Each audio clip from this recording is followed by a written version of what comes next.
Yes, we are live now. Hello friends, this is Imanshi and welcome to Let's Learn. सभी को good afternoon यानी good evening, नमस्कार, राम राम, सत श्री अकाल, अस्सलाम वालेकुम, what are you feel connected with. वो जो फ्लो है वो गुड इवनिंग के साथ ही आता है। और मुझे ये बताते हुए आपको बहुत खुशी हो रही है कि पिछले 6 सालों में, 7 साल में एक्चुअली, 2019 के बाद अब 2026 में इतना आसान पेपर मैंने देखा है ना। जुलाई 2019 का पेपर था, उसके बाद जो है इतना आसान पेपर मैं देख पा रही हूँ। ऑनलाइन में बहुत सारी चीज़ें हुई, पैटर्न में बदलाव हुए, तो वो हालांकि उससे थोड़ा सा कॉम्प्लेक्स है 2019 वाले से, क्योंकि तब असर्शन, रीजन और कुछ टाइप के क्वेश्चंस थे जो नहीं आते थे, उतने लेंदी क्वेश्चंस उस समय नहीं आते थे, है ना। बट फिर भी वो आसान था। उसी तरह से अगर मैं देखूं तो ये इतिहास का सबसे आसान पेपर कह सकते हैं इसको, सीडीपी सेक्शन। अब जब मैं ये कह रही हूँ, उसका मतलब ये नहीं है कि जिन्होंने रटा होगा या बिल्कुल नहीं पढ़ा होगा उनका भी क्लियर हो जाएगा पेपर, या वो भी सारे क्वेश्चन सॉल्व कर देंगे, नहीं। बट जो पैटर्न रहा है पिछले कई सालों का, उसके हिसाब से आसान है कंपैरेटिवली पेपर। तो उन टीचर्स के लिए जो लोग अपनी नौकरी बचाने के लिए सीटेट दे रहे हैं, उनके लिए मुझे लगता है ये थोड़ा सा हेल्पफुल साबित होगा। बट जिन लोगों की पढ़ाई छूटी हुई थी, तो मतलब इसमें एलिजिबिलिटी का पेपर है, बहुत ज़्यादा चिंता करनी नहीं है। 30 क्वेश्चन है, 30 में से एक सवाल ऐसा नहीं है जिसमें 0.1% का डाउट हो कि इसका जवाब कुछ और आ सकता है ऑफिशियली। स्थिति ऐसी है ना। हालांकि मेरे पुराने आंसर कीज भी आप उठा के देखेंगे, बहुत रेयर होता है कि कोई सवाल गलत हो, ऑफिशियल से मैच करता ही है ना। खैर, समझते हैं फटाफट से। ये पेपर 2 है, जिनका पेपर 1 है इसके बाद वो भी देख लेंगे, जिनका कल 8 तारीख को एग्जाम है वो भी देख लेंगे। पेपर 1 हो पेपर 2 हो, उससे कोई फर्क नहीं पड़ता, सेम सिलेबस है, सेम पैटर्न के सवाल हैं, सेम टॉपिक्स आने हैं, ठीक है। चलिए फटाफट से ये 30 सवाल सॉल्व करते हैं, इधर उधर की बातें तब करेंगे। चाइल्ड डेवलपमेंट पेडागोजी का सेक्शन है, ये 7 तारीख का पेपर है ना। अगर हम देखें तो ये सेट है आपका जेड कह सकते हो आप, ठीक। और इसमें अगर हम बात कर रहे हैं यहाँ, तो हम सीडीपी के 30 सवाल करेंगे। अपना अगर आपका कोई और सेट है तो मैच कर लीजिएगा, सवाल आपके इधर उधर होंगे बट 30 सवाल वही होंगे, सीक्वेंस इधर उधर होगा, ठीक। पहला सवाल उठाते हैं फटाफट से, बहुत ज़्यादा डिटेल में चर्चा नहीं करेंगे क्योंकि जरूरत नहीं है, आपको बस पेपर सॉल्व करना है। अगर आपने सेशंस देखे हैं जो हमने किए थे, है ना, बैच में आप थे, कुछ भी चिंता आपको होगी ही नहीं पेपर सॉल्व करने में। कोई नेशनल एजुकेशन पॉलिसी का क्वेश्चन नहीं है, कोई एनसीएफ का क्वेश्चन नहीं है, कोई राइट टू एजुकेशन का क्वेश्चन नहीं है। पियाजे के भी 2 ही सवाल हैं, ऐसा पहली बार देख रही हूँ मैं इतने सालों में, सिर्फ 2 क्वेश्चन है पियाजे के, और वो भी आसान से सवाल हैं।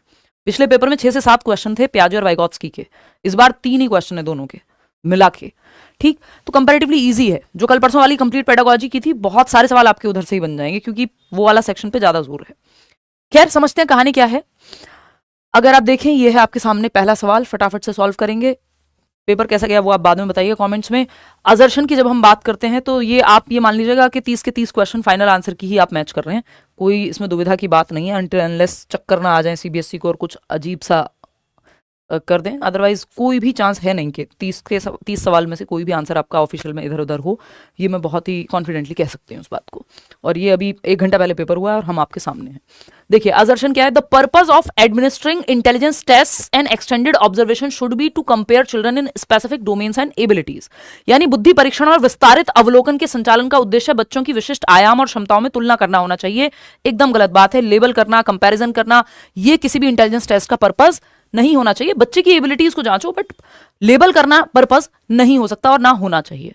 तो ये बात हो गई गलत आपकी। जो लोग ये बहुत चिल्लाते रहते हैं ना, मुश्किल सवाल इतने आसान क्यों करा रहे हो, ये थोड़ी आएंगे पेपर में, जो किया है उससे काफी आसान है ना, क्योंकि वो एक सर्टेन स्टैंडर्ड क्वेश्चंस होते हैं। कोई भी टीचर उतने अच्छे सवाल नहीं बना सकता जितने अच्छे बोर्ड बना सकता है, क्योंकि उनके पास एक्सपर्ट टीम होती है जो कहीं ज्यादा बेहतर काम कर रहे होते हैं। रीजन की जब हम बात कर रहे हैं, इसका रीजन क्या है, intelligence is an इनेट ability and can not be nurtured. हम इंटेलिजेंस को या एबिलिटी को इंक्रीमेंटल मानते हैं। एनवायरमेंट के माध्यम से, एक्सपीरियंस के माध्यम से, स्टिमुलेशन के माध्यम से, एजुकेशन के माध्यम से आप एबिलिटी को इंक्रीज कर सकते हो, इंटेलिजेंस को नर्चर कर सकते हो। ऐसा नहीं है कि बिल्कुल फिक्स है, इसमें कुछ नहीं किया जा सकता। आईक्यू में बहुत ज्यादा परिवर्तन नहीं होता, बट वो जितनी क्षमता आपकी है उसको ही, पोटेंशियल को रियलाइज करने के लिए एनवायरमेंट का बहुत बड़ा रोल होता है, ठीक। तो कुल मिला के ये बात जो है एकदम गलत है। तो दोनों ही बातें गलत हैं, both A and R false. Third option, दोनों ही गलत हैं। बात क्लियर है, कोई भी दिक्कत परेशानी इसमें नहीं होनी चाहिए। Not a single question is there जिसमें डाउट हो। क्वेश्चन नंबर 2, मतलब मैं तो ये सोच रही थी कोई तो सवाल बना दो जिसमें हल्का सा डाउट फील करे इंसान सॉल्व करते हुए। अब इसमें हो सकता है आप लोगों को पेपर में डाउट फील हुआ हो, वो नेचुरल है, क्योंकि मैं पिछले 9 सालों से पढ़ा रही हूँ, उससे पहले कई बार सीटेट क्लियर कर चुकी थी, तो ये आपकी सेकंड नेचर बन जाता है। तो ऐसा नहीं कि सबको उतना ही आसान लगा होगा जितना मुझे लगा है, बट फिर भी जो भी तैयारी करके गया उसको आसान लगेगा पेपर, स्पेशली ये चाइल्ड डेवलपमेंट वाला section. A teacher who consciously takes examples of scientists of all genders in her middle school classroom is trying to. यानी एक शिक्षिका जो अपने माध्यमिक स्कूल की कक्षा में सचेत रूप से, कॉन्शियसली, जान करके सभी जेंडर के वैज्ञानिकों के उदाहरण लेती है। यानी जो साइंटिस्ट हैं वो सिर्फ मेल्स ही होंगे जरूरी नहीं है, फीमेल साइंटिस्ट का भी नाम ले रही है टीचर, ताकि दोनों ही जेंडर के लोग कुछ भी कर सकते हैं ये समझ में आया। यानी स्टीरियोटाइप ना बने कि साइंटिस्ट है या मैथमेटिशियन है तो मेल ही होगा। जब आप मैथमेटिशियन की बात कर रहे हैं तो आप शकुंतला देवी की बात कर रहे हैं और रामानुजन की भी बात कर रहे हैं। ठीक, तो ये breaking the gender stereotype simple जवाब है, जेंडर रूढ़ियों को तोड़ रहा है टीचर ऐसा करके, अगर वो दोनों को कॉन्शियसली एग्जाम्पल्स दोनों जेंडर के या ऑल जेंडर्स के ले रहा है, दोनों भी कहना गलत होगा। ठीक, इतनी बात क्लियर है। और इसमें कोई बनता ही नहीं है ऑप्शन, तो बाकियों को हम डिस्कस भी नहीं कर रहे हैं क्योंकि आंसर की डिस्कस करना यहाँ पे मेन उद्देश्य है। क्वेश्चन नंबर 3 देखिएगा, ये क्या कहता है भाई। क्वेश्चन नंबर 3 कहता है all girls are hard working and sincere while boys are intelligent and dominating. यानी सभी लड़कियां मेहनती और ईमानदार होती हैं जबकि लड़के बुद्धिमान और रौबदार होते हैं, है ना, डोमिनेटिंग होते हैं सारे लड़के। क्यों भाई, ये कोई भी रूल तो है नहीं, कोई बायोलॉजिकल बात तो है नहीं ये, और सारी लड़कियां हार्ड वर्किंग होंगी और ये भी कहना गलत होगा भाई। इंडिविजुअल ट्रेट है, उसमें लड़का या लड़की की क्या बात है। हो सकता है कई लड़कियां आलसी हो सकता है कई लड़के जो है आपके हार्डवर्किंग हो, इसमें क्या बात हो गई। तो ये तो फालतू की बात है, किसी भी जेंडर से किसी भी काम को जोड़ देना स्टीरियोटिपिकल बात है ये। टू डिस्टिंक्टिव, रीजन क्या दिया इसका, to distinctive biological brains produce all differences in physical and cognitive skills as well as personalities and temperament in girls and boys.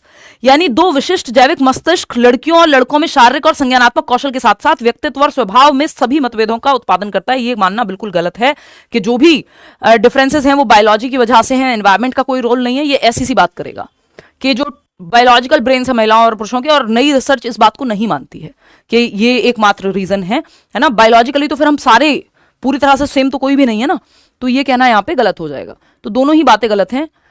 Ma'am thank you so much. Career पे नवंबर वाला CTET paper 2 ली थी और CDP में class में जो question करवाई थी उसमें से सेम ही 4 क्वेश्चन मिले हैं, 110 प्लस स्कोर आ गया। थैंक यू, बहुत बढ़िया जी आकृति, धन्यवाद। पूरी कोशिश रहती है कि आपको मदद मिले।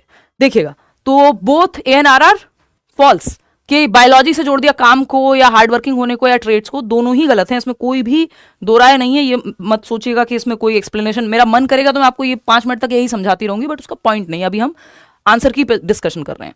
Both are false, both are false.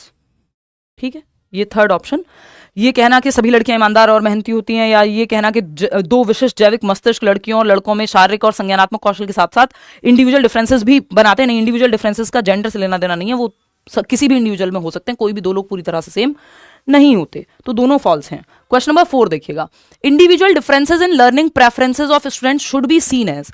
जो व्यक्तिगत विभिन्नता होती है किन्हीं भी दो लोगों में, वो उसको कैसे देखना चाहिए। Individual differences in learning preferences of students, कि भाई एक बच्चे को मैथ्स में इंटरेस्ट हो सकता है, एक बच्चा देख के अच्छा सीखता है, दूसरा किसी और तरह से सीख सकता है। तो इन दोनों की जब हम बात कर रहे हैं तो ये बिल्कुल सही बात है।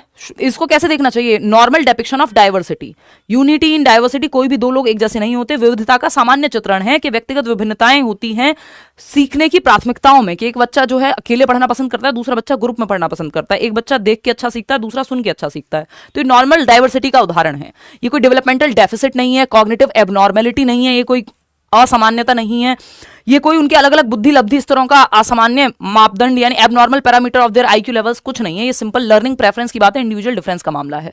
बात सही है कि नहीं है, बिल्कुल सही है।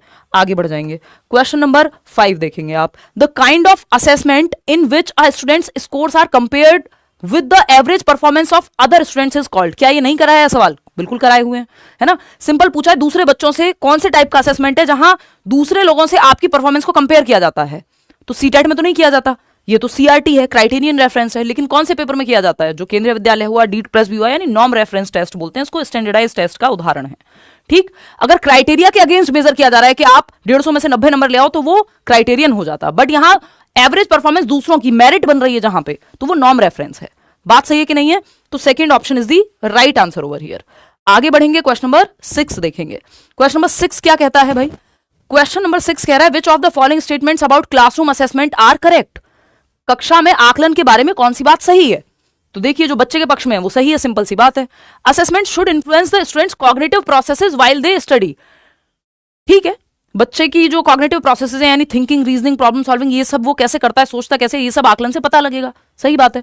Assessment should serve as learning experiences in themselves. एक अनुभव के रूप में ही, एक लर्निंग एक्सपीरियंस के रूप में, जो हम कहते हैं असेसमेंट फॉर लर्निंग की जब हम बात कर रहे हैं। बात तो सही है। Assessment should create fear and stress, ये नेगेटिव इमोशन है। असेसमेंट से डर की भावना आ रही है, सिर्फ स्टैंडर्डाइज्ड एंड नॉर्म रेफरेंस होना चाहिए, नहीं भाई, टीचर मेड की भी जरूरत होती है, क्योंकि स्टैंडर्डाइज्ड टेस्ट इंडिविजुअल डिफरेंसेस का ध्यान नहीं रख पाते हैं। समझ रहे हो आप बात? तो फर्स्ट और सेकंड जो है वो सही है, यहां पे फर्स्ट और सेकंड सही है, बाकी गलत है। कि आकलन को छात्रों के अध्ययन करते समय संज्ञानात्मक प्रक्रियाओं को प्रभावित करना चाहिए और आकलन को अपने आप में सीखने के अनुभव के रूप में काम करना चाहिए, कि एक लर्निंग एक्सपीरियंस है जब आप असेस भी कर रहे हो बच्चे को। बात सही है कि नहीं है? चलिए खैर आगे बढ़ते हैं नेक्स्ट क्वेश्चन पे। नेक्स्ट क्वेश्चन क्या है? क्वेश्चन नंबर 7 है, which of the following questions would promote higher order critical and analytical skills among students? Critical and analytical skills, identify the nouns, identify वाला नहीं होगा, जिसमें थिंकिंग प्रोसेस लगेगी वो क्रिटिकल थिंकिंग होगा। समालोचनात्मक चिंतन में सोचने पे जोर दिया जाएगा बच्चे के, लिस्ट बनाना नहीं। Read the newspaper article and think of a suitable title, इसमें भी क्रिटिकल थिंकिंग नहीं लगेगी। Identify the assumptions underlying two newspaper articles, एक ही घटना को दर्शाने वाले दो अखबारों के लेखों में निहित मान्यताओं की पहचान करने में आपको ये देखना पड़ेगा कि एक ही घटना अलग अलग तरह से दर्शाई गई है दो अलग अलग न्यूज़पेपर में। क्रिटिकल थिंकिंग लगेगी इस बात के बारे में सोचने के लिए। तो fourth option is the right answer over here. Question number 8 देखिएगा, रीड द फॉलोइंग स्टेटमेंट्स। चलो पढ़ लेते हैं भाई। Students with poor writing abilities are often stereotyped by their teachers as intellectually disabled. ऐसा होता है कि खराब लेखन क्षमता वाले छात्रों को, जिनकी राइटिंग बहुत ज्यादा खराब है, टीचर कह देंगे या उनको लेबल कर दिया जाता है, स्टीरियोटाइप कर दिया जाता है इंटेलेक्चुअली डिसेबल्ड के रूप में, जो कि होता है। ये बात गलत है लेकिन होता है ऐसा, तो ये ट्रू हो गया। Teachers tend to have implicit bias and hold assumptions about students learning behaviours that can affect students growth. ये टीचर्स का अपना बायस है और ऐसा कई बार होता है, इसका रीजन बता दिया है। तो दोनों ही बातें सही हो गई, इसमें कोई भी डाउट एज सच नहीं है। लग रहा है कोई डाउट आपको? कोई भी डाउट इसमें बनता ही नहीं है। तो both A and R true and R is the correct explanation of A. Simple बात। चलिए आगे बढ़ जाएं इस बात पे। चलिए देख लेते हैं। फिर आते हैं क्वेश्चन नंबर 9 पे, which of the following is not a way to promote diversity in the classroom? Diversity मतलब इंडिविजुअल डिफरेंसेस वाले बच्चे होंगे, विविधता की बात होगी, अलग अलग तरह के बच्चे होंगे। विविधता के बारे में कौन सा एक ऑप्शन है जो सही नहीं है? डाइवर्सिटी के बारे में, यूनिटी इन डाइवर्सिटी की बात करता है ना हमारा कल्चर भी। तो encouraging students to express their unique identities, ये तो अच्छी बात है, हमें गलत ढूंढना है। Adapting behaviours based on stereotypes, अगर आप स्टीरियोटाइप बिहेवियर पे काम कर रहे हैं तो ये डाइवर्सिटी को बढ़ाता नहीं है, पूर्वाग्रह से डाइवर्सिटी को एम्ब्रेस नहीं किया जाता, ये अगेंस्ट है डाइवर्सिटी के। समझ रहे हो? तो ये बी ऑप्शन यहां गलत हो जाएगा और जो गलत है वही सही है क्योंकि पूछा ही गलत है। Providing opportunities for students to interact with individuals, ये सब पॉजिटिव बातें हैं, ये तीनों पॉजिटिव हैं। चलिए खैर आगे बढ़ते हैं। क्वेश्चन नंबर 10 देखिएगा, ये क्या कहता है? Which of the following is the correct match of learning disability and challenge caused by it? Learning disabilities का जो करेक्ट मैच है वो पहचानना है आपको, सिंपल यहां पे। चलो ट्राई कर लेते हैं, देख लेते हैं।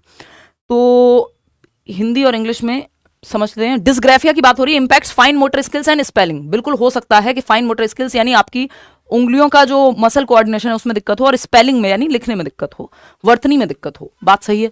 डिसलेक्सिया कहता है impacts ability to learn numbers, नहीं, रीडिंग डिसऑर्डर है डिसलेक्सिया, रीडिंग डिसेबिलिटी है बेसिकली, डिसऑर्डर भी नहीं। Dyspraxia impacts ability to see hear and talk, नहीं, ये तो विजुअल इंपेयरमेंट में होगा। डिस्प्रेक्सिया में तो मोटर स्किल्स में ही दिक्कत होती है जिसकी वजह से डिस्ग्राफिया भी हो सकता है।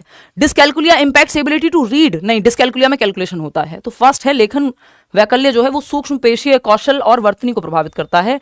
डिसग्राफिया राइटिंग डिसऑर्डर है जो आपके कई रीजन से हो सकता है। बात सही है या नहीं? चलिए आगे बढ़ते हैं नेक्स्ट क्वेश्चन पे। क्वेश्चन नंबर 11 देखते हैं। Students struggling with autism show ease at, यानी वो बच्चे जिनको ऑटिज्म है तो वो ईज किधर दिखाते हैं, उनको आसानी किस चीज में होती है? रूटीन वर्क में। ये हम बहुत बार डिस्कस कर चुके हैं कि बच्चे फैमिलियर एंड प्रेडिक्टेबल रूटीन्स, इनके रूटीन को चेंज मत करो, जो रूटीन है कंसिस्टेंटली ये रूटीन फॉलो कर लेते हैं।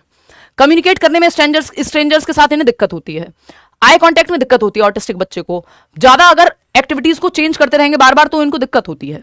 समझ रहे हो? रूटीन के लिए ये परफेक्ट हैं, रूटीन इनका ठीक रहना चाहिए, बहुत ज्यादा चेंजेस नहीं होने चाहिए रूटीन में ऑटिस्टिक बच्चे के लिए, तो वहां ईज है, सेकंड ऑप्शन। क्वेश्चन नंबर 12 कहता है which of the following statements is not correct about gifted children, यानी कौन सा एक स्टेटमेंट है जो गिफ्टेड बच्चे के बारे में सही नहीं है, बताना है आपको फटाफट से।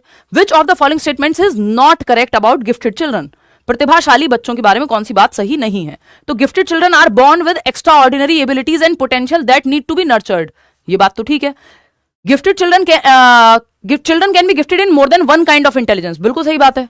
और हम बात भी करते हैं 3 प्रकार के गिफ्टेड बच्चों की, टैलेंटेड, हाई आईक्यू वाले जिसको इंटेलेक्चुअल एबिलिटी हाई होती है, और तीसरा क्रिएटिव बच्चे। तो कोई एक तरह से ही गिफ्टेड होगा जरूरी नहीं है। Gifted children have lower sense of curiosity, ये पॉसिबल नहीं है। गिफ्टेड बच्चे के लक्षणों में ये बहुत महत्वपूर्ण लक्षण है कि उसमें जिज्ञासा बहुत होती है, इमेजिनेटिव स्किल्स होती हैं।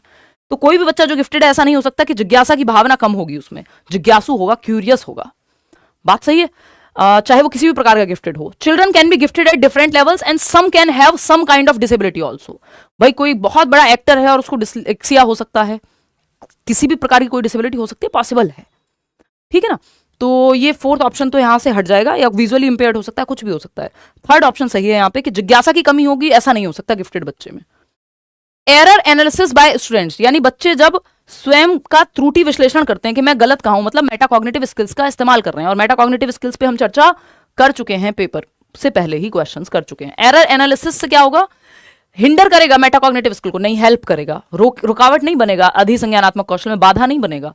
फ्यूटाइल एक्टिविटी यानी बेकार की एक्टिविटी नहीं। Support students in retaining there learning, yes, जब वो गलती को पकड़ पाते हैं, बच्चे अपनी गलतियां देख पाते हैं, तो उनके अधिगम को बेहतर बनाने में ये मदद करती है ना। फर्दर गैप क्रिएट होगा नहीं, एरर को जानने से आप उसको इंप्रूव कर पाएंगे और उसे करेक्ट कर पाएंगे कल को। बात सही है। चलिए फिर आगे बढ़ जाते हैं इसी बात पे, देखते हैं कहानी क्या है। क्वेश्चन नंबर 14 देखिएगा, विच of the following statements is correct regarding declarative knowledge and procedural knowledge. 2 से 3 क्वेश्चन कराए थे कंप्लीट पेडागोजी वाले सेशन में भी कि प्रोसीजरल नॉलेज क्या होती है और डिक्लेरेटिव नॉलेज क्या होती है। इवन हिंदी इंग्लिश पेडागोजी में भी यही काम कराया है, ठीक है ना। तो अगर हमने देखा डिक्लेरेटिव नॉलेज, जिसमें डिक्लेरेशन जो डेफिनेटिव है, जो डेफिनेशन वगैरह की बात जहां हम कर रहे हैं, थियरी की बात करते हैं। प्रोसीजरल में कैसे होती है कोई चीज वो देखते हैं, ठीक। तो declarative knowledge is also known as analytical knowledge. Analysis में आपका प्रोसीजरल नॉलेज काम आती है। इसको एनालिटिकल नॉलेज और डिक्लेरेटिव सेम नहीं है, कुल मिला के बात ये है। Procedural knowledge is generally process oriented in nature, ये बात सही है कि कोई चीज होती कैसे, साइकिल चलाई कैसे जाती है, ये प्रोसीजरल नॉलेज है ना। कोई फॉर्मूला अप्लाई कैसे किया जाएगा, ये प्रोसीजरल नॉलेज है। किसी चीज की परिभाषा पूछे तो वो डिक्लेरेटिव नॉलेज है। बात सही है। तो second option is the right answer. आगे बढ़ेंगे, contents which require an extension और modification of existing cognitive structures take long time. भाई आपका अगर कॉग्निटिव मॉडिफिकेशन, स्कीमा में मॉडिफिकेशन है, एक्सटेंशन है, कोई बढ़ावा किस चीज को समझने में, आपको दिमाग को चेंज करना है, संशोधन करना है, विस्तार करना है, तो ये टाइम टेकिंग प्रोसेस है, एक दिन में नहीं चेंज हो जाता, तुरंत से नहीं हो जाएगा। और time for learning and are retained for long, जब आपने मॉडिफिकेशन कर लिया दिमाग में अपने स्कीमा में, तो ये लंबे समय तक टिकेगा भी फिर। तो दोनों ही जवाब जो है लॉन्ग हो जाएगा यहाँ पे आंसर जो है। चलिए खैर आगे बढ़ेंगे, क्वेश्चन नंबर 16 देखिएगा। ये क्या कहता है, असर्शन है teachers should encourage children to focus on questions such as what is my learning goal and what do I need to do to get there. मतलब मेरा लर्निंग गोल क्या है और मुझे क्या करना होगा उस लर्निंग गोल तक पहुंचने के लिए। मान लो आपको 130 नंबर लाने हैं, तो वो तो आपका गोल हो गया, और आपको क्या करना होगा ये आपको सोचना है। तो ये मतलब मेटाकॉग्निशन का इस्तेमाल कर रहे हो, लर्निंग इसमें आप स्ट्रेटजाइज कर रहे हो, प्लान कर रहे हो, रिफ्लेक्ट कर रहे हो, अच्छी बात है। तो राइट है। When students understand how to self-assess their work performance, they can use this understanding to help themselves learn and progress. जब बच्चे समझेंगे कि वो कैसे सेल्फ असेस कर सकते हैं, स्व आकलन कर सकते हैं खुद से, दोनों ही बातें सही है, इसमें कोई भी दोहराया नहीं है, और दोनों एक दूसरे को सही से एक्सप्लेन भी करते हैं। Both A and R R right and R is the correct explanation of A. Question number 17 पे जाएंगे। In guided discovery approach of learning, यानी अधिगम के निर्देशित खोज आधारित अधिगम, यानी एक व्यक्ति है जो आपको गाइड कर रहा है डिस्कवर करने में, जो हम वाइगॉत्स्की की थ्योरी में भी देखते हैं। बात सही है नहीं। तो अगर हम देखें यहां, नो प्रायर प्लानिंग और प्रीवियस नॉलेज इज रिक्वायर्ड, नहीं भाई, गाइडेड डिस्कवरी के लिए प्रीवियस नॉलेज या पूर्व ज्ञान जरूरी होता है। जहां बच्चा एक्टिव है वो सही हो जाएगा, डिस्कवरी अप्रोच में सिंपल है। Opportunities are provided to learners to construct knowledge for themselves, yes, guided discovery है ना, गाइड कर रहे हो आप बच्चे को डिस्कवर करने के लिए। Teacher acts as a dictator, बिल्कुल भी नहीं, लर्नर सेंटर्ड होता है ये discovery method. Learners are left on their own without any kind of intervention, नहीं भाई साहब, गाइडेड का मतलब ये है कि कोई गाइड होगा साथ में, टीचर गाइड कर रहा होगा डिस्कवर करने में। तो second option is the right answer. आगे बढ़ेंगे, क्वेश्चन नंबर 18 देखिएगा। ये क्या कहता है, which of the following is not effective while developing the understanding while developing conceptual understanding in children। बच्चे में conceptual understanding, concepts की समझ के लिए, संप्रत्तियों की समझ के लिए कौन सा तरीका सही नहीं है। तो जो चाइल्ड सेंटर्ड नहीं है वो सही नहीं है, जहां बच्चा सेंटर में नहीं है। प्रेजेंटिंग नॉन एग्जांपल्स अच्छी बात होती है, इसमें हम चर्चा कर चुके हैं। गैर उदाहरण, उदाहरण होता है जो डायरेक्टली एक्सप्लेन करे, गैर उदाहरण है जो इनडायरेक्टली एक्सप्लेन करे उस चीज को या हेल्प करे आपको समझने में, ठीक। Asking students to generate their own examples, ये भी अच्छी बात है। मेमोराइज करना ये नेगेटिव है, और जो गलत है वही सही है क्योंकि पूछा ही गलत है, नॉट लिखा हुआ है, नॉट देख के अगर आपने ध्यान से नहीं पढ़ा तो गड़बड़ हो जाएगी। ज्यों का त्यों रट्टा लगा लेना, रोट मेमोराइज कर लेना, ड्रिल प्रैक्टिस, ये सब नेगेटिव बातें हैं, कीवर्ड्स में हमने पढ़ी हुई है ना। Wide range of example present करना अच्छी बात होती है। तो थर्ड ऑप्शन ही गलत है, और जो गलत है वही सही है क्योंकि नॉट पूछा है क्वेश्चन में। क्वेश्चन नंबर 19 देखिएगा, an active middle school children should be an active middle school classroom should be founded on the theoretical principles of, यानी एक ऐसा सक्रिय विद्यालय जहां बच्चे एक्टिव हैं। तो बच्चे एक्टिव हैं तो सिंपल है बात कि आपको चाहिए क्या, कंस्ट्रक्टिविज्म, रचनावाद, सोशल कंस्ट्रक्टिविज्म, ग्रुप में एक्टिविटी हो रही है। सिंपल कंस्ट्रक्टिविज्म भी लिखा होता है, वाइगॉत्स्की बिलोंग करते हैं सोशल कंस्ट्रक्टिविज्म से। ये मीनिंग मेकिंग की, बच्चों को एक्टिव रखने की बात करता है। रचनावाद टीचर को फैसिलिटेटर मानता है।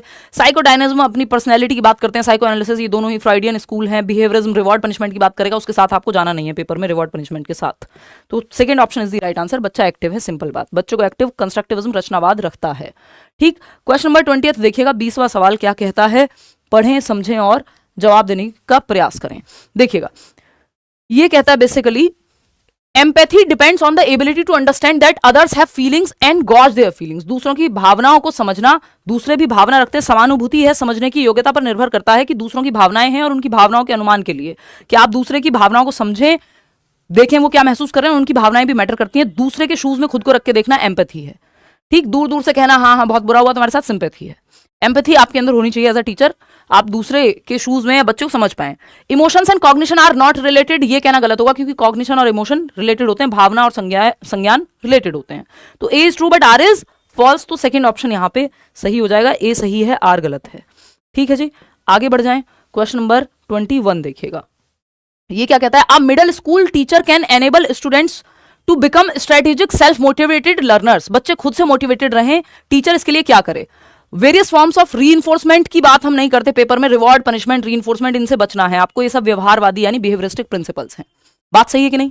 फिर आता है dictating well prepared answers two questions in the text book. बस टेक्स्ट बुक के जवाब याद कर लेना, ये भी कोई बहुत अच्छा तरीका नहीं है बच्चों को सेल्फ मोटिवेशन के लिए। बच्चा कहां एक्टिव है ये देख लो बस। Stressing upon objective type testing, नहीं, इससे भी मोटिवेशन नहीं बढ़ रही है। Encouraging students to develop their metacognitive knowledge and skills. बच्चा सबसे ज्यादा एक्टिव मेटाकॉग्निटिव स्किल्स में, जहां वो खुद से असेस करेगा, प्लान करेगा, स्ट्रेटजी बनाएगा, रिव्यू करेगा, है ना, थिंकिंग अबाउट थिंकिंग, उसकी स्ट्रेंथ क्या है, वीकनेस क्या है, कैसे इंप्रूव कर सकता है, बच्चा सबसे एक्टिव फोर्थ ऑप्शन में है और वही जवाब सही है। Which of the following exemplifies intrinsic motivation. आंतरिक अभिप्रेरणा को कौन सा बढ़ाता है, या आंतरिक अभिप्रेरणा का कौन सा उदाहरण है। आंतरिक अभिप्रेरणा के लिए रीजन बाहर नहीं मिलेगा आपको। आंतरिक अभिप्रेरणा इंट्रिंसिक मोटिवेशन के लिए आपको reason joy of learning, interest है बच्चे का इसलिए सीख रहा है, गिटार सीखने में इंटरेस्ट है इसलिए सीख रहा है, ना कि नंबर मिलेंगे या रिवॉर्ड मिलेगा इसलिए सीख रहा है। तो motivation driven by personal interest और एंजॉयमेंट ऑफ द टास्क, यानी मोटिवेशन जो बच्चा पर्सनली एंजॉय करता है उस टास्क को, किताब पढ़ना पसंद है इसलिए पढ़ रहा है, इसलिए नहीं कि नंबर मिलेंगे या नहीं मिलेंगे, पर्सनल इंटरेस्ट है उस काम में। ठीक है, हॉबी हो सकती है, मतलब जिसका रीजन इंटरनल है वो इंटरनल मोटिवेशन। और इंटरनल मोटिवेशन को बढ़ावा देने की बात हमारा पूरा सिस्टम करता है पेडागोजी का।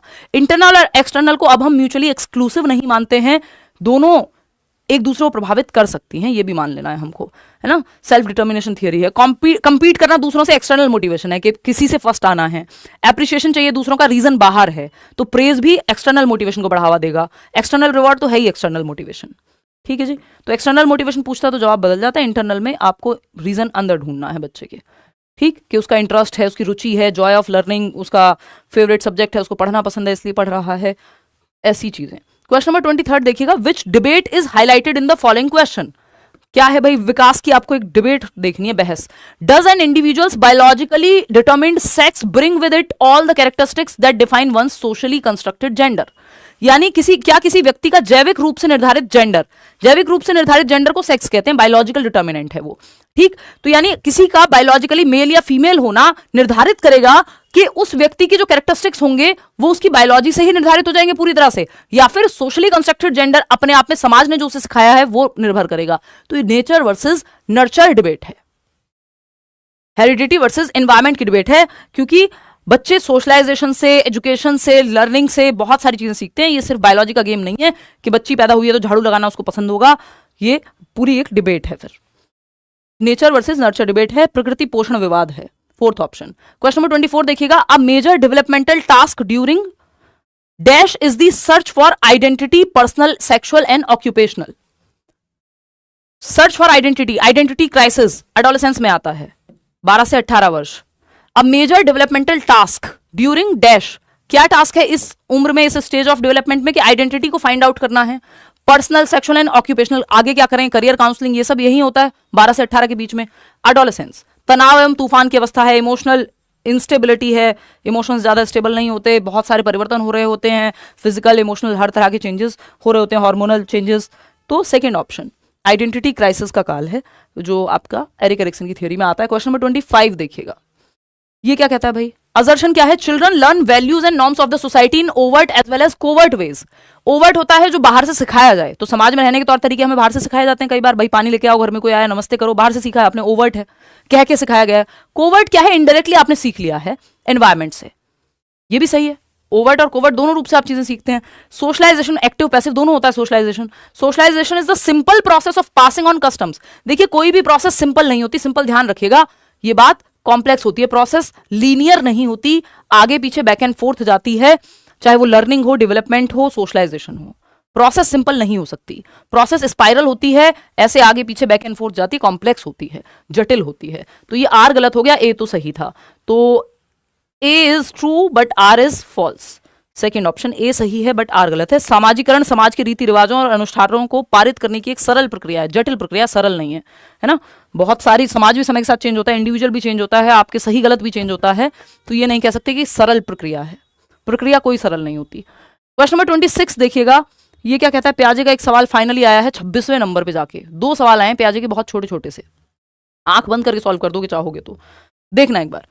तो अगर हम बात करें question number 26, as per Jean Piaget's theory of cognitive development which of the following abilities distinguishes formal operational thinking को कॉन्क्रीट ऑपरेशनल थिंकिंग से कौन अलग करता है। यानी 11 से 15 के बीच की जो थिंकिंग है वो 7 से 11 वर्ष की थिंकिंग से कैसे अलग होगी। कंजर्वेशन, सिंबॉलिक प्ले, ये तो 2 से 7 में ही आ जाता है। ऑब्जेक्ट परमानेंस, ये तो जन्म से 2 में ही आ जाता है। कंजर्वेशन 7 से 11 में आता है। एब्स्ट्रैक्ट लॉजिक की वजह से पता लगेगा, अमूर्त चिंतन है तो बच्चा फॉर्मल ऑपरेशनल में है, तो अमूर्त चिंतन जो है वो अलग करेगा कॉन्क्रीट ऑपरेशनल से फॉर्मल ऑपरेशनल को। कॉन्क्रीट में कॉन्क्रीट लॉजिक आएगा मूर्त चीजों के प्रति जिनको देखा जा सकता है, एब्स्ट्रैक्ट में जो चीजें इमेजिनेशन में है उन पे भी सोच पाओगे, तो ये मुख्य अंतर है। ठीक है जी, चलिए आगे बढ़ते हैं। 4th ऑप्शन हो गया, a significant critique of Jean पियाजे is that he failed to adequately consider the influence of dash on development. पियाजे का ये क्रिटिसिज्म है कि एक तो उन्होंने प्री ऑपरेशनल स्टेज के बच्चों को कम आंका, दूसरा उन्होंने कल्चर को उतना महत्व नहीं दिया जैसे वाइगॉत्स्की कह रहे हैं। ठीक है ना, तो कल्चर को कुछ हद तक इग्नोर किया, संस्कृति को उतना महत्व नहीं दिया बच्चे के डेवलपमेंट में। ये 4 आपको बताया हुआ है MESE, ये 4 फैक्टर्स हैं जिन पे बेस्ड है पियाजे की थियरी, बहुत क्लियरली बताती हूं मैं हमेशा। एक्टिविटी यानी एक्सपीरियंस, एक्टिविटी, एक्सपीरियंस, मैचुरेशन, तीनों को ही दोनों अलग नाम से भी दे दिया है। और चौथा होता है आपका सोशल एक्सपीरियंस को भी काउंट किया है, इसलिए कल्चर अलग से दे दिया, लेकिन सोशल एक्सपीरियंस को उतना महत्व नहीं दिया है जितना वाइगॉत्स्की ने दिया है। तो इनका क्रिटिसिज्म है कि कल्चर पे ध्यान नहीं दिया कि कल्चर से कितना कुछ सीखता है बच्चा, कल्चर उसके डेवलपमेंट में कितना महत्वपूर्ण रोल निभाता है, इस बात को इग्नोर किया है पियाजे ने। इग्नोर किया या उतना महत्व नहीं दिया, तो क्रिटिसाइज किया गया पियाजे को इस चीज पे, जबकि वाइगॉत्स्की जो है वो देते हैं महत्व। चलिए आगे बढ़ते हैं। विच of the following is a correctly matched pair, कौन सा है correctly matched pair. Good boy nice girl orientation, greatest good for greater numbers, नहीं भैया, बच्चा तो देखता है प्रेज, जिस चीज से तारीफ मिलेगी वो सही है। Law and order, upholding principles of social justice, social justice की ह्यूमैनिटी कुछ नहीं पड़ी, बस नियम का पालन करना है ताकि दंड ना मिल जाए, या ऑर्डर बना रहे समाज में। Social contract orientation, consideration of perception of others, नहीं जी। Punishment and obedience, avoidance of bad consequences, ये सही है। बैड कॉन्सिक्वेंसेज, डांट ना पड़े इसलिए आप ओबीडियंट हैं, होमवर्क इसलिए कर रहे हैं ताकि मैडम कल खड़ा ना कर दें क्लास में, ये कॉन्सिक्वेंस से बचने के लिए सही काम या आप आज्ञा का पालन कर रहे हैं, पहली स्टेज है। 4th option is the right answer. Question number 29 देखिएगा, ये तीसरा सवाल है। पियाजे और वाइगॉत्स्की के 3 ही सवाल आए हैं, दोनों की मिला दें अगर हम तो 4 सवाल, एक और वाइगॉत्स्की का अलग से भी सवाल है, तो 6 सवाल जहां आते थे, 6 से 7 सवाल, और आसान सवाल हैं ये कंपैरेटिवली। जीन पियाजे and Lev Vygotsky are similar in their belief, दोनों रचनावादी हैं, तो दोनों मानते हैं बच्चे मीनिंग मेकिंग करेंगे, एक्टिव लर्निंग करेंगे, है ना, रियल लाइफ से जोड़ के पढ़ाओ, एक्टिव कंस्ट्रक्टर हैं ज्ञान के, सक्रिय निर्माता हैं।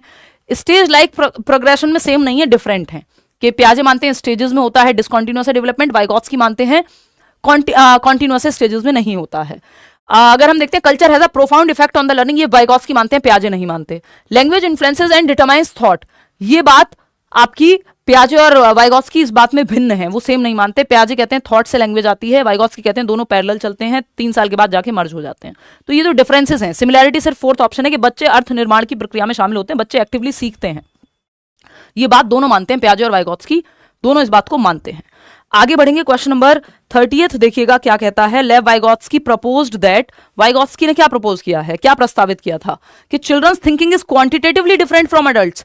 ये बात वाइगॉत्स्की कर ही नहीं रहे हैं। क्वालिटेटिवली डिफरेंट वो भी पियाजे ने कहा है, क्वांटिटेटिवली किसी ने नहीं कहा, यहां मात्रात्मक की बात हुई ही नहीं है। Children's thinking is qualitatively different, ये पियाजे का कथन है, ना कि वाइगॉत्स्की का। ठीक है जी। फिर अगर हम बात करें, children have a lot of potential which includes task they can do with the other supports. हाँ, वाइगॉत्स्की ऐसा कहते हैं कि स्कैफोल्डिंग अगर मिल जाए तो बच्चे जो है बहुत सारी चीजें सीख सकते हैं। फिर आते हैं लास्ट ऑप्शन पे, children are born unruly and society needs to teach them social behaviour. ये फालतू बातें कि बच्चों में कमी निकालना, वो वाली बात हो गई है। थर्ड ऑप्शन सही है कि बच्चों में बहुत क्षमता होती है, उनमें पोटेंशियल है, जोन ऑफ प्रॉक्सिमल डेवलपमेंट, ठीक है ना, और उनको स्कैफोल्डिंग के माध्यम से सिखाया जा सकता है। Third option. तो ये 30 सवाल थे, इसमें कोई भी डाउट नहीं है। 30 के 30 सवाल आप फाइनल ऑफिशियल आंसर की आएगी, मैच कर लीजिएगा। जो हमने आज डिस्कस किए हैं विद इन एन आवर, वही आपको जवाब मिल जाएंगे, है ना। सालों से करते आ रहे हैं हम ये चीज़। चलिए, आउट ऑफ 30 क्वेश्चंस कितने ठीक हुए वो आप देख लीजिएगा। आपने जिन्होंने पेपर दिया है आंसर की मैच कर लीजिएगा। सीडीपी में फाइनल है, एक्यूरेट आंसर की है, इससे ज़्यादा एक्यूरेट आंसर की उपलब्ध नहीं है धरती पे, क्योंकि यही एक्यूरेट है। अब इसमें कुछ है ही नहीं, करेक्शन के लिए कोई विंडो ही नहीं है, ठीक है ना। चलो, शाम वाला भी कर देंगे डिस्कस। आप लोगों का जिनका शाम को पेपर है अभी 2:30 बजे, वो ईमेल कर देंगे himanshi.edu10@gmail.com पे पेपर, जैसे आपके दोस्तों ने भेजा है ना। और फिर मैं ऐसे एक PDF बना के भेज देना फटाफट से, पेपर जैसे ही होगा तो मैं आंसर की डिस्कस कर लूँगी 6 बजे ही, फिर है ना। चलिए, कल मिलते हैं, और कल का जिनका पेपर है वो भी इससे देख लेंगे। ये PDF हम शेयर कर देंगे टेलीग्राम चैनल पे, ठीक है। पेपर ठीक आया है, पेपर कोई खराब नहीं आया है। पेपर अगर आपने थोड़ा पढ़ा है, कॉन्सेप्चुअल अंडरस्टैंडिंग है, अगर आप समझ के पेपर सॉल्व करेंगे तसल्ली से, पेपर आपसे हो जाएगा, कोई बहुत ज़्यादा चिंता की बात नहीं है। All the best, take care. आके बताइएगा कैसा हुआ पेपर, और जो सेशंस आपने लिए उनसे आपको मदद मिली होगी, उसमें कोई डाउट ही नहीं है, क्योंकि सब सिलेबस सही है, ऐसा कोई बहुत मुश्किल पेपर नहीं है। After a long time I am seeing this, ठीक है ना। चलिए, take care, bye bye. Paper ध्यान से करके आइएगा। ऑल द बेस्ट, जिनका भी एग्जाम है या कल एग्जाम है, ठीक से OMR भर के आइएगा, है ना। चलिए, टेक केयर। PDF अभी के अभी भेज रही हूँ मैं, आंसर मार्क करके टेलीग्राम चैनल पे, ठीक है। चलिए, बाय।